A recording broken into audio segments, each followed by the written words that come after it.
Hi Taurus, ngayon naman Taurus, no contact situation tayo Taurus. Kung meron kang iniisip na tao, so tingnan natin kung ano ba yung kanyang paulit-ulit na iniisip about sa'yo. Okay, so start na tayo Taurus. Thank you nga po pala sa mga nagsusubscribe, sa mga bumabalik. Maraming pong salamat. Give me the message for Taurus, for no contact situation.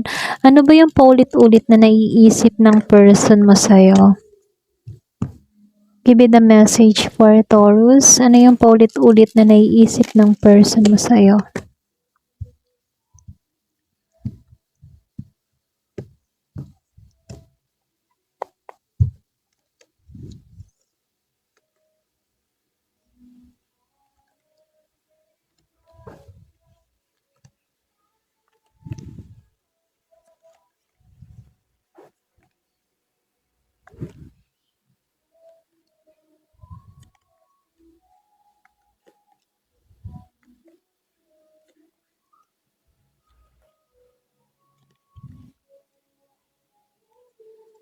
So, dito Taurus, yung iba sa inyo meron kang kadiling dito na Taurus, Virgo, and Capricorn din, tulad mo, no? So, meron din akong nakikitang Scorpio, Cancer, and Pisces, Gemini, Aquarius, and Libra. Meron ding Aries, Leo, Sagittarius, okay? So, ito lang yung nakikita ko dito. Ayan, so start na tayo Taurus, So, dito Taurus, kumbaga, itong taong paulit-ulit na nag-iisip sa'yo, no? Medyo marami kayong conflict ng tao na to, no? Kumbaga, lumalabas dito, merong mga pagsisisi, merong pride, at meron ding umiwas, okay? Pero ganun pa man sa pag-iwas, very curious din tong tao na to kung ano yung nangyayari sa'yo, okay? So, dito, lumabas si Three of Pentacles and Knight of Pentacles, reverse.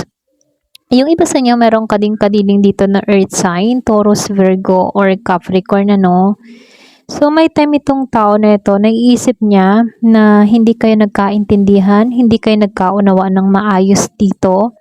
Posible na pakaramdam ng tao na to na hindi nag-teamwork yung connection ninyo, no? Kumbaga, merong communication or communication gap, ganun, na kung saan na may effort na pwedeng hindi na-appreciate, okay? Yung iba sa inyo, pwedeng tingin mo sa person mo na hindi niya na-appreciate ikaw, okay? Pero ganun pa man, lumalabas din dito na iniisip niya rin na may naging stagnant or meron ditong na-stuck sa inyong dalawa rito. So, either siya yung hindi kumilos dito, no? Kumbaga, hindi kumilos to ng tama para sa'yo, okay? So, nakikitaan ko rin dito, no? Pakaramdam niya dito, natigil yung relasyon ninyo dahil walang consistency na nangyari, okay? So, nakikitaan ko dito may guilt na namamagitan or pwede rin may namamagitan na guilt pero mabagal to ha. Medyo tamad siya pagdating sa emotional, okay? Or sa pwedeng hindi to naging seryoso sa'yo noon, okay? Or pwede ring energy mo rin to, no? Kung sino man dito yung hindi naging seryoso kasi earth sign to na Virgo, Capricorn, Taurus, or pwede ring ikaw din meron kang kadiling na tulad mo, Taurus din to Taurus, okay? So, dito, nakikitaan ko rin dito, Four of Cups and the Five of Swords. So, lumalabas dito, paulit-ulit siyang nagising dito sa realization kung meron kang kadiling na Scorpio, Cancer, or Pisces. So, meron tong na-realize na baka may nasayang siyang opportunity sa'yo, okay? So, ito yung energy na baka mali yung ginawa ko or baka ako yung nambaliwala rito. So, may ganun siyang energy dito sa Four of Cups, So, malakas kung meron kang kadiling na Cancer. Pero ganun pa man, lumabas si Five of Swords, then si Three of Cups dito, no? So, lumalabas din dito na grabe pa rin yung yung ego ng tao na to or ma-pride siya rito, no? Kung meron kang kadiling na Gemini, Libra, or Aquarius, okay? So, nakikitaan ko dito, meron kang kadiling na ma-pride. Sobrang ma-pride siya dito. Naisip niya yung conflict or argumento ninyo rito, no? Kung sino ba yung mananalo sa inyo or sino yung matatalo sa inyo. Para bang competition, okay? May pride na namamagitan sa inyo ng tao na to. Pero ganun pa man ano, meron tong bitterness, okay? Para bang bitter pa rin siya rito, okay? Meron pagka-bitter. So, hindi naman halos lahat ano, pero ganun pa man, Taurus, ikaw yung makakaalam kung makarelate ka sa sinabi ko. So, comment ka na lang ano. So, dito nakikitaan ko rin dito sa Three of Cups, Reverse, and Death. So, lumalabas sa ano, iniisip ng tao na to yung distance. Kumbaga merong separation na nangyari dito. Pwede ring merong selosan na nangyari or naganap dito, no? So, lumalabas yung third party issue or pwede ring pakaramdam niya, hindi na kayo emotionally connected. Ayan. Tulad ng dati dito sa Three of Cups Reverse.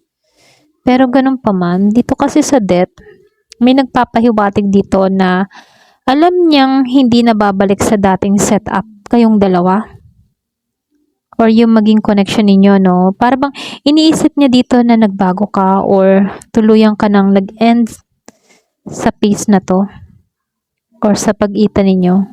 Meron nagtuldok, ganon. Pero ganon pa man dito, no? Lumabas si Chariot at itong si Three of Wands. So, naiisip ng tao na to na nawalan to ng control before. Or nawalan siya ng control sa sitwasyon, ano. Para bang hindi niya alam paano ba ayusin kayo dito. Paano lalapit ulit sa'yo. Ganon. Na-stuck to. Ito lang nakikita ko dito. Kung meron kang kadiling na Sagittarius, ano. Meron din ako nakikitang Leo, Cancer. So, dito, no, meron din ako nakikita ditong Aries, Leo, Sagittarius. So, nakatingin pa rin to sa possibility sa future nyo. Kung meron kang kadiling na fire sign, Aries, malakas yung Aries. Para bang tinitingnan pa rin niya na meron pa rin future sa inyong dalawa. Excuse me. Iniisip ng tao na to na may chance pa ba o ano bang mangyayari sa'yo? Moving forward, ganon. Para bang iniisip ng tao na to kung ano ba nagaganap sa inyo, kung sakaling maging kayo, ano bang posibilidad na mangyayari pa sa inyong dalawa, okay? Pero bang iniisip niyo yung future. So, dito, ano, nakikitaan ko dito, Queen of Wands and the Page of Swords. Medyo, ano siya, insecure dito, no, kapag ikaw yung naiisip ng tao na to. So, malakas si Leo, kung meron kang kadiling na Leo. So, dito, nakikitaan ko dito, Year of the Snake, yung iba sa inyo, kung meron kang kadiling na ganun. So, dito lumalabas na pwedeng naiisip niya na mas lalo kang gumaganda, mas lalo kang lumalakas, or hindi ka na niya kayang kontrolin dito, no? Para bang meron selos o intimidate na energy dito. So, lumalabas din dito, no, na dito sa Page of Swords Reverse, malakas yung, ano, silent watching or pwedeng merong nakamasid, nakatutok sa'yo. Pwedeng iniisto ka niya indirectly dito. Para bang pinagtatanong-tanong kung ano ba yung nangyayari sa'yo or curious siya sa ginagawa mo pero ayaw niya magpakita. Okay? Meron ditong Gemini, Libra, and Aquarius. Para bang nakamasid, ano bang nangyayari na sa buhay mo? Mga ganun, ano. So, lumabas si Nine of Cups dito, reverse. Hindi siya satisfied emotionally ngayon, ano. May kulang kahit ba pilitin niyang maging okay. Pero mas lumalabas na emptiness siya dito, ano, sa nararamdaman niya tungkol sa'yo. Kumbaga, maging sa connection niyo, ramdam ng tao na to yung para bang pangungulila, ganon. So, lumabas si The Lovers reverse. Ito talaga yung paulit-ulit sa isip niya yung broken bond ninyo. Okay? Kasi nagkaroon kayo ng separation dito, nagkaroon kayo ng hiwalayan dito. Para bang mali yung choice na napili ng taong ito. Para bang iniisip niya kung saan ba nagkamali, bakit humantong kayong dalawa sa ganito. Okay? So, lumalabas din dito, no, the Sun. And dito sa Two of Wands reverse. So, sa totoo lang, ano, dito kasi sa dasa, nagpapahiwatig ito na malinaw yung isip niya na ikaw yung naging importante sa kanya. Ikaw ba yung energy na nagbigay ng saya sa kanya or nagbigay ka ng liwanag sa kanya noon? Okay? Pero natakot siya dito sa Two of Wands. Para bang ano, natatakot tong tao na to na gumawa ng next moves. Para bang takot siya sa rejection, sa consequences, or sa hindi niya kontrolado yung sitwasyon niyo dito, no? So, lumalabas din dito na iniisip niya pa rin na ang pagkawala ng closeness niyo dito sa Two of Cups. Para bang nanlamig na kayo sa isa't isa, or pwede rin ikaw nanlamig ka sa kanya. Para bang namimiss niya yung closeness niyo. Ramdam niya yung disconnect nung nawala ka sa kanya. Mga ganun. So, malakas dito no, kung meron kang kadiling na water sign, Scorpio, Cancer, or Pisces, ano. So, nakikitaan ko dito, may pagtatago pa rin dito sa Seven of Swords. Hindi niya sinasabi lahat ng totoo niyang nararamdaman dito, no? Pwedeng umiiwas siya sa confrontation, or pwede rin sa tinatakasan niya yung emosyon niya, okay? So, malakas yung air sign, Gemini, Libra, or Aquarius, ano? Pero lumalabas dito, no, hindi ka totally na nawala sa taong ito, okay? Maging sa isip niya rito, no? Pinakamalakas dito kasi, nanghihinayang siya, nagsisisi siya, para bang merong pag-iwas, merong mataas ang pride, para bang takot na gumawa ng move at nagkakaroon to ng realization, or pwede rin energy mo rin to, okay? So, comment ka ha kung sino tong nagsisisi, okay? Pero hindi pa siya totally emotional mature, okay? Para bang itong tao na to, hindi siya stable enough para sa diretsong harapan, ganyan, confrontation, hindi siya matured para sa ganun, marami pa siyang mga tinatago, or pwede rin marami pa siyang pagpipigil na emosyon, okay? Kaya kailangan dito ilabas yung emosyon para mas maging magaan, yung pagpapakatotoo, ganun. So, sinasabihan ka lang dito yung advice para sa'yo, no? Kumbaga, wag mong habulin yung clarity mula sa isang tao na mismo ay nagpagulo sa buhay mo or sa isip mo, no?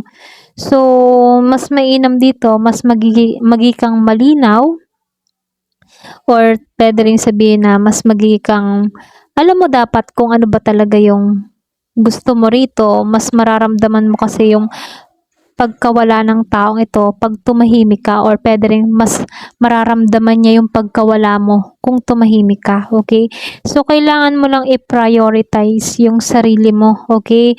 Yung sarili mong kapayapaan kaysa hintayin kung kikilos pa ba tong tao na to. So, mas may naman na protect your peace kung ito yung kailangan mo, yung kapayapaan mo. So, dun ka, okay? So, nakikitaan ko lang dito, lumabas kasi itong si Death at si The Sun dito, no? Kumbaga dito sa Death, ito kasi yung combination ng maganda Kumbaga, may malaki kasing transformation kang pinagdadaanan, yung iba sa inyo, meron kang transformation na ginagawa. Ito yung magdadala sa'yo sa mas healthy at mas maayos na connection, okay? Kumbaga, kapag ikaw ay nasa transformation, mas ma-attract mo yung right person para sa'yo kung naghahanap ka ng new person sa buhay mo, okay?